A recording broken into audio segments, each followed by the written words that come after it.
Now with more, editor-in-chief of JusticeNews.com, John Solomon, with some breaking news tonight. John, what do you got?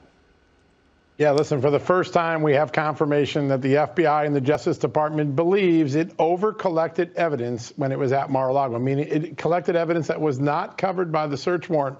Tonight, I have confirmed from two different sources that the Justice Department called President Trump's defense lawyers today, confirming that they did take his 3 passports.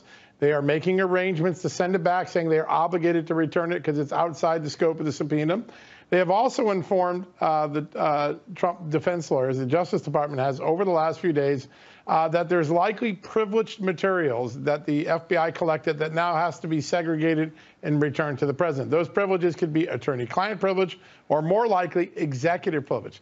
Now, this is remarkable. I talked to a lot of FBI people today who told me this warrant was already remarkably broad. They basically go in and get anything that looked like a presidential record to then collect something like a passport, which most agents can recognize pretty quickly, or privileged documents, raised concerns among career FBI officials. You're going to see some of them quoted in my story tomorrow about just how this raid was conducted and the sort of lack of precision that was carried out during this raid. You know, John, I'm looking at all this, and you and I covered this whole story about corruption at the upper levels of the FBI. Sure. Director Wray was supposed to clean it up. Why didn't he?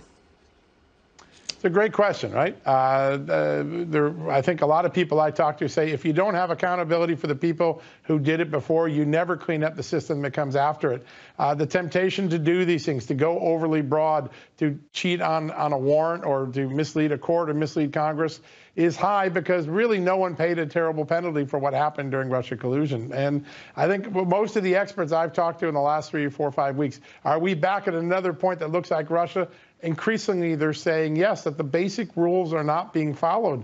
Even if the FBI has a good reason to look for something, the rules aren't being followed. And I think the reason is there really hasn't been a consequence for cheating or breaking the rules in the most recent past. Well, we will stop them. And if your plan doesn't work, we've got an insurance policy. No penalty. John Solomon, editor-in-chief, JusticeNews.com. Thank you.